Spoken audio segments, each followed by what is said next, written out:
Welcome to the first episode of the Wellness Lab presented by Springfield Wellness Center. I'm Dr. Nick Silveri, I'm owner of the facility. Each week, our team of elite professionals will be bringing their expertise to the table to teach you about health and wellness. We'll also be interviewing local experts as well. This week's episode, we're going to be focusing on CrossFit and Chiropractic and how they're a perfect marriage. We're also going to be talking about whole body cryotherapy and deep tissue laser and how you can use those as aids in your workout recovery.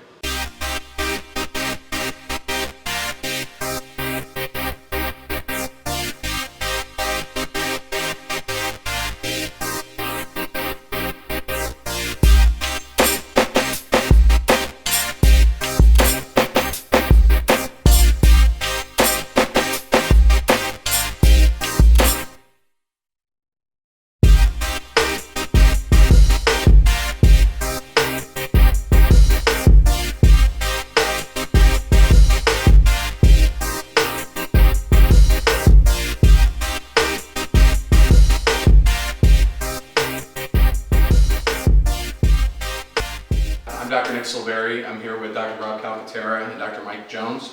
What we're going to be doing today is we're going to be talking about CrossFit and Chiropractic and why it's a perfect marriage. So Dr. Mike is a big CrossFitter. He's been doing it for many years now. He sees a lot of athletes in the office. He's kind of a resident expert on CrossFit and CrossFit injuries. So Dr. Mike, tell us a little bit, for the people that don't know exactly what CrossFit is, explain a little bit basically what it is that it entails, and then kind of your background and how you got into it. Okay, so CrossFit is defined as high intensity functional movements done over broad time and modal domains, and what that means is basically doing a little bit of everything. So we run, we jump, we swim, we row, we do weightlifting, we do powerlifting, we do calisthenics, we do body weight stuff, so pull-ups, push-ups, anything under the sun basically encompasses CrossFit. I've been doing CrossFit for about 7 years now. Started in chiropractic school with a couple buddies, learned off some YouTube videos. Started working out in the gym here in town, got good instruction, good coaching. The biggest thing when I talk about CrossFit in general to anybody is that it's universally scalable. So anybody can do it. There's individuals in my gym in their mid-70s that still do the same workouts that I do, just on a different scale. Right. Anything from little kids, 7, 8-year-old, all the way up to, I think the oldest person in the gym is 75, 74, something like that. So really it can be done for just about anybody.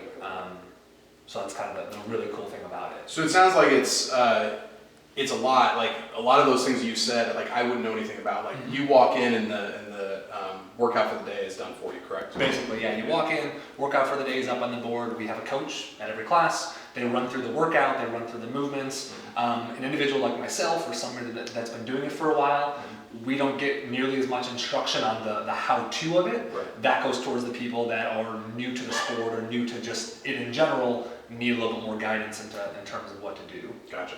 And so how is it that, so CrossFit seems like it's really about functional fitness. Yes. How is it that the functional fitness is more important than, say, somebody who's going into the gym, doing bicep curls, chest press, things like that? Okay. So the things you talked about, the traditional gym, what I call the Globo gym, is there's no carryover from what you would do doing bicep curls to anything you do in real life. Right. So imagine that your 80-year-old grandmother, I go and tell her, hey, I need you to do some squats. Right. You look at me and say, why does she need to do squats? Right. How do you stand up off of a toilet? Right. It's a squat. Sure. I tell them to do a deadlift. What's a deadlift?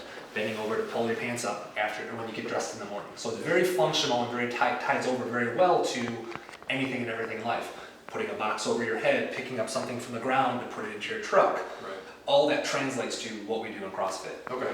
So that's for people that weren't, had a lot of knowledge of CrossFit. For the CrossFit athletes that aren't seeing you right now, what is it that you see that's different from the athletes that see you and come in and get treated versus the ones that don't in terms of their performance? So performance is huge. If your nervous system isn't functioning at its optimal levels, you're only going to be getting so much out of your workouts. If you can't move properly or bend properly, that all can have a negative effect on those things. What I see with individuals that come and see me, a lot of them come and see me in acute pain, lower back pain, shoulder pain, something like that. But the ones that see me on a regular basis don't have those injuries. Right. If something does come up, they heal back quite a bit quicker than somebody that has never seen me before, never seen a chiropractor in general before. Right. That's kind of where that ties in. So what are the main injuries that you tend to see with the athletes that you that you treat? Okay, so first and foremost is shoulder injuries. A lot of things that we do are overhead presses. We do a lot of, like I said, a lot of pull-ups and push-ups. People that just haven't used their shoulders in a long period of time, they sit at the desk all day, very deconditioned upper bodies. Right. That's probably the first and foremost thing that I usually end up working with is some shoulder instability issues because of they're trying to now, never done anything overhead, now they're trying to put weight over their head, they're trying to do a push-up, and their muscles just can't handle, the joints can't handle it. Second one is lower back injuries. We do a lot of bending and picking stuff off the ground. Right. Very, very safe when done properly. Mm-hmm. When done improperly, or when somebody uses too much weight or poor instruction, that can lead to a lot of lower back injuries. Last would probably be like middle back, like thoracic spine injuries, because of same sort of thing. We demand a lot out of our upper backs to get a bar overhead in a good steady position. If they don't move properly from here, somebody that sits at the desk for 10, 20 years at a time, very, very tight in the upper back. Okay. So what would you say to a CrossFit athlete that's out there that's watching this right now that isn't in the office right now and maybe isn't under chiropractic care? I would say just get in for that initial consult, just to get checked out. First visit's always completely free. I've got a good system worked out with all the gyms here in town to where first visit they come in to see me is completely free. Even if they're not experiencing any specific pains at that moment in time, I can almost guarantee I'll find some type of a movement deficiency that can eventually lead to issues in the future. Okay. So that's basically the injury part of it and the workout part of CrossFit. Diet is another huge part of the CrossFit lifestyle, and it's called the paleo diet. So Dr. Rob is kind of our resident expert on nutrition. So Dr. Rob, tell me a little bit about what the paleo diet consists of and why it can help somebody be healthy. Well, with the paleo diet, first off, you're going to hear other names like an anti-inflammatory diet, a modified Mediterranean diet, things like that. The biggest thing we're trying to cut out is just foods that cause inflammation in the body. So anytime we have these foods that cause inflammation, it can lead to organ damage over a long period of time. With a paleo diet in general, you're really looking more towards the lean meats, fresh fruits and vegetables, nuts, eggs, seeds, different spices as well that can really help reduce inflammation.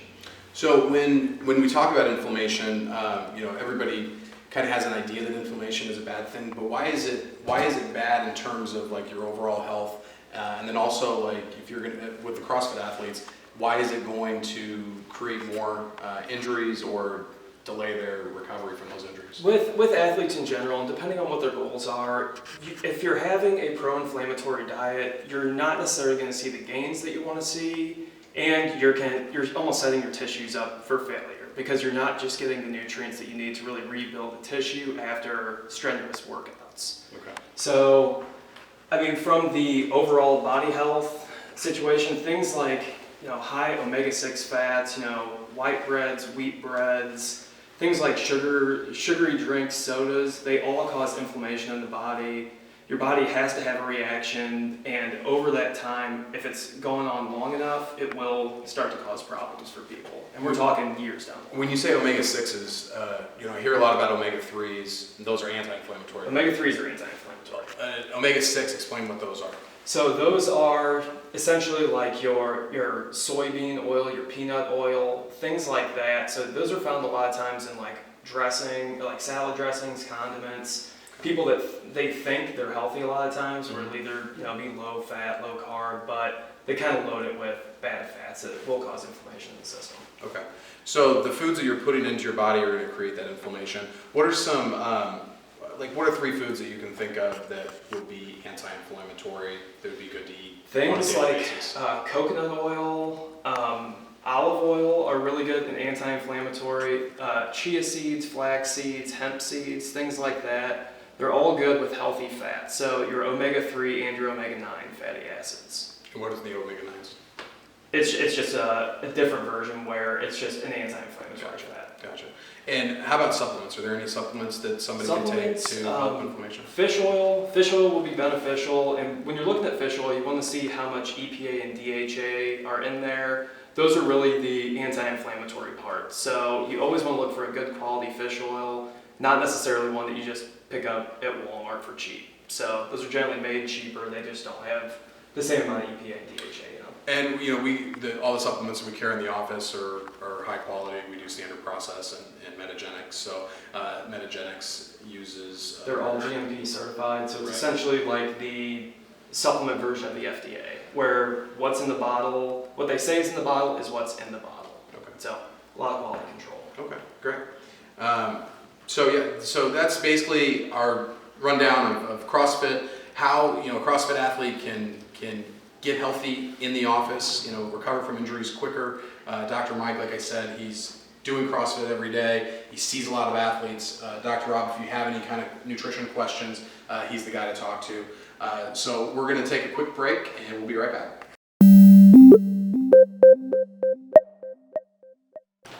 Hi, I'm Raney, and I'm the head personal trainer here at the Springfield Wellness Center. Today we're going to talk about proper squatting techniques, and specifically the one thing that I do see most is people's knees caving in as they squat. So we're going to show you what that looks like and then how to correct that and then how to do it quickly. Alright, so Dr. Nick here is going to show us the improper way that I see most as knees caving in as they squat down. This can be very hard on the knees. This is usually because of limited mobility in the hips, the ankles, the knees. The good thing about this office is that I can work with the chiropractors and they can also help with those needs there. So what we're going to do then is show you how to do the squat correctly.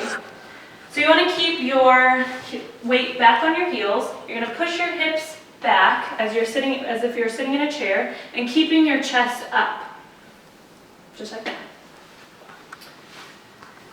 Good.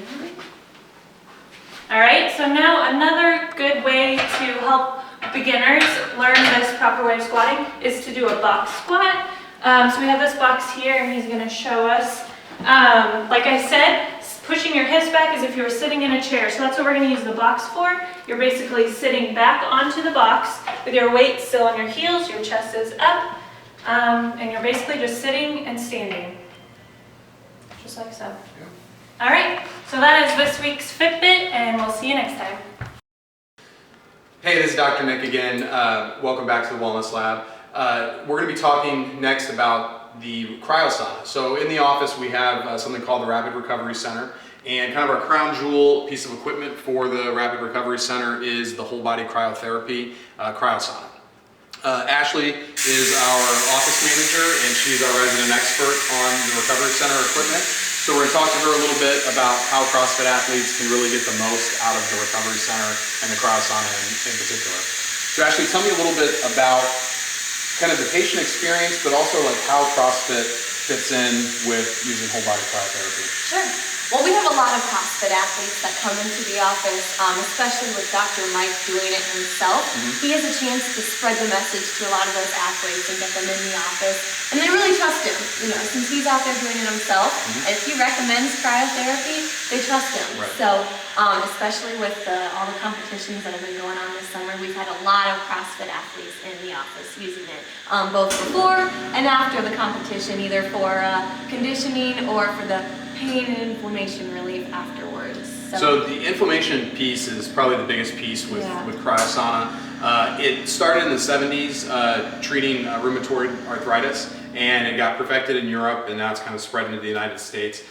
Really, in private clinics, there's only maybe, I would guess, maybe 50 to 100 in the country. Most of them are found in professional sport locker rooms, but it really deals with whole body inflammation, and that's why it's such a great tool for a CrossFit athlete, because the workouts are so full body that you don't just have a leg day or an arm day or a chest day. You can be getting whole body inflammation off of just one exercise, and so it really allows people to recover quicker from the workouts, but also bounce back quicker from the injuries. So let's go into the room, and Ashley, I'm going to do it here today so you guys can kind of see how it works. But Ashley, if you can kind of talk me through kind of what the patient can experience and what they can expect when they come in for whole body cryotherapy. Sure, yeah. So it's cold. I think we've gone over that it gets down to negative 220 degrees Fahrenheit. That's cold, right? It uses the gas state of nitrogen though. So it's actually what's called a dry cold. Okay. And this compares to like wet cold, like an ice bath. It's a lot more tolerable to the skin because it's using the dry cold. So patients stand right up here in this chamber, and this platform raises and lowers. So this would be probably a pretty good height for myself if I were doing it, we would want it to be about shoulder height, so the head and neck is outside of the chamber. Now the gas is completely safe, so it's not an issue of that. We just don't want the head and neck to get too cold, right? Right. And this is pretty much what it looks like when it's going through. So the nitrogen comes out of the chamber here, and it just kind of does a blast every 4 or 5 seconds, and we have the patient in the chamber kind of moving around within it, okay? And the reason why you want to be moving around is just so that the blast doesn't hit the exact same part of the body. Like you don't want it to hit your shoulder over and over and over again. Yeah. So just making sure that we're getting full body exposure. So what? Basically. Tell me like what men wear and what women wear in the Cryosauna. Absolutely. So the key to the Cryosauna is having as much exposure to that gas as possible, okay? Right, yeah, for your skin, yep. So the female patients are wearing nothing but socks, I'm sorry. So everything else they want exposed to the nitrogen. Again, extremities we like to be careful of. So feet are covered, hands are outside of the cabin, okay? Men, same thing. Their feet are going to be covered with socks. They're wearing underwear, and then hands are outside of the cabin. Everything else, so especially this core area, is exposed to the gas. So the reason why that's important, and the reason why it's important to have as much skin exposure to the cold, is that the way that the brain works when the temperature sensors on the skin drop to a certain level, the brain will send signals to the body saying that, hey, something's going on here. We need to make sure that we protect and save the body. So it'll pull the blood in from the extremities into the core, and it'll cycle that blood through the heart, the lungs, the kidneys, and the liver. And when that cycles through, that's what helps clean out that inflammation. So this takes about 2.5 minutes. When you step out of it, your body goes back to normal, the blood goes back out to the extremities, and that's what allows that cleaner blood to get out there, and that's how it battles that whole body inflammation. So we're gonna actually go through a treatment real quick, and so you can kind of see what it's like. And like I said, it takes about 2.5 minutes. So I'm gonna jump in, and I will see you guys when I'm ready. All right, sounds like Dr. Nick is ready, so let's go on in and get it started. All right, are you ready? Ready to go. Perfect, so we're about to get really intense in here, but if anybody knows anything about pushing through something really intense for a few minutes in order for the greater good, it's you CrossFit athletes. So, if we're ready, let's do 3, 2, 1, go!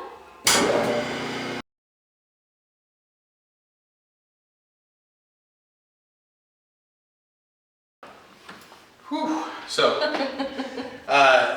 that's really intense, but when you get out, that is when it's all worth it, because the way you feel, like when the blood's kind of rushing back out to your extremities and the capillaries are opening up, you just feel great. You feel invigorated, you feel alive, tons of energy, and it really carries out throughout the day. Now I wasn't really dealing with any kind of inflammation problems, or hadn't worked out too heavy recently, but if I had, it's like I've done it after I've worked out, and the recovery time is just cut in half. It's like your ability to do the next day's workout is so much easier than it would be without it. So that's the whole body Cryosauna. We're going to be going over to another piece of the recovery center here in a second with a deep tissue laser. We'll have Dr. Rob back and showing us how that's done to talk more about specific site-specific injuries. So we'll see you in a second.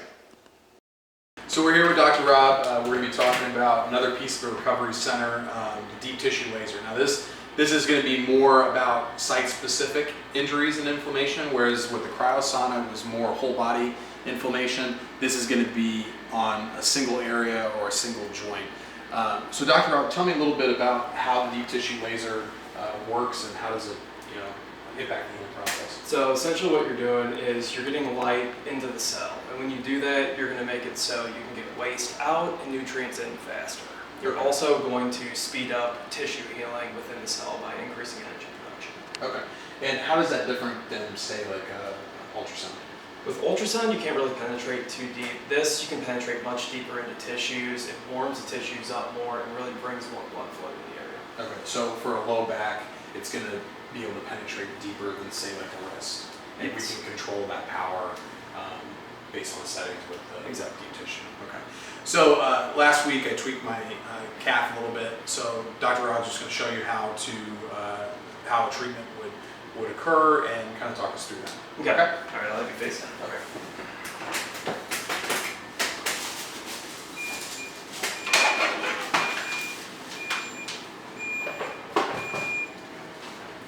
Okay, so when we're working with a soft tissue like this, anytime we have injury to a muscle, we're gonna heal with scar tissue. So what we're trying to do is we're trying to break up that scar tissue with this massage head you see here, but we're also getting the light into the cells. So like we talked about before, we're speeding up tissue healing. When you do the combination of both, everything just kind of goes faster. Basic treatment is just going along the muscle, finding sore spots, and kind of working on those sore spots a little bit more.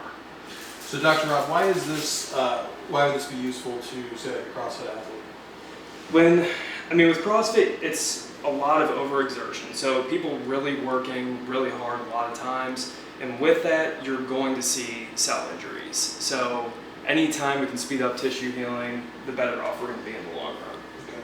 And how long normally does the treatment last? Normally it's about 5 minutes. Okay.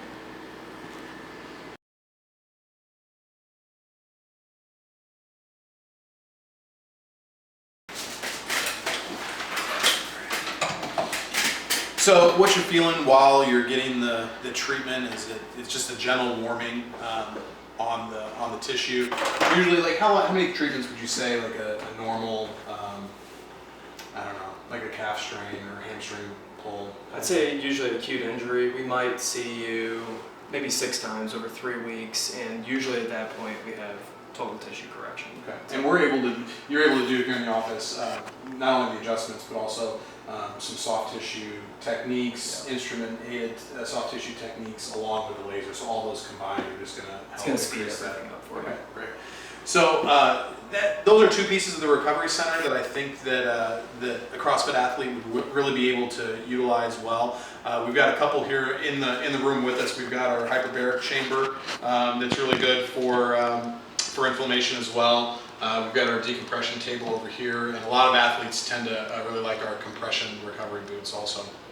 So I think that's going to pretty much sum up the laser and how that can help you. Okay guys, we're going to wrap this up with some questions that we have from patients. Jason H. in Springfield asks a question about supplements. So fish oil, how many milligrams should we be taking daily? Depending on what's going on with people, a normal dose would be about 1,000 milligrams of the EPA and DHA. But if we're really inflamed, like we just had an injury, you can go as high as 3 grams a day with EPA and DHA. Okay. That's 3,000 milligrams. Yes. And next question we have is from Martha in Chatham. Martha writes in, for the cryo, if I have a CrossFit competition coming up, how often should I use it before and after a competition? We've had quite a few CrossFit athletes come in and use the cryo for competitions specifically. I would say probably twice a week for 3 weeks leading into the competition because you're going to be working out pretty heavy getting ready for it. So making sure that you're at peak performance, and then afterwards just trying to recover. I'd say the same thing maybe twice a week for 3 weeks after, so maybe a total of about 12. The Cryosauna has a cumulative effect, so the more that you use it, the more effective it is. So I feel like that would be a pretty good plan of attack. Okay. Last question we have is on nutrition. So we have Sarah H. From Springfield asked about gluten. What is gluten? Is it a grain, and is it inflammatory? It's found in a lot of grain products, and it's one of the more inflammatory things that we eat in our standard diets. So do we want to avoid? Want to avoid as much as possible. Condiment-sized portions would be a good way of looking at it. So I don't want to have a big bowl of pasta every single night before I go to bed. All right, good. Well, thanks, I guys. appreciate asking those questions, and we appreciate the questions coming from the audience. So whether you're watching this on YouTube or on Facebook, make sure that you leave any questions you may have for myself or any of the other professionals in the videos in the comments section in Facebook or in YouTube. So that's going to sum us up for the episode 1 of the Wellness Lab. We appreciate you joining us today, and hopefully you'll continue on this journey that we are taking to try to bring what we have to offer to the Central Illinois area in terms of health and wellness and how you can improve your life. To submit a question, watch a past episode, or to find out more about the Springfield Wellness Center, check us out on Facebook, subscribe to our YouTube channel, or find us on Instagram. Or check out our show website at wellnesslab.tv.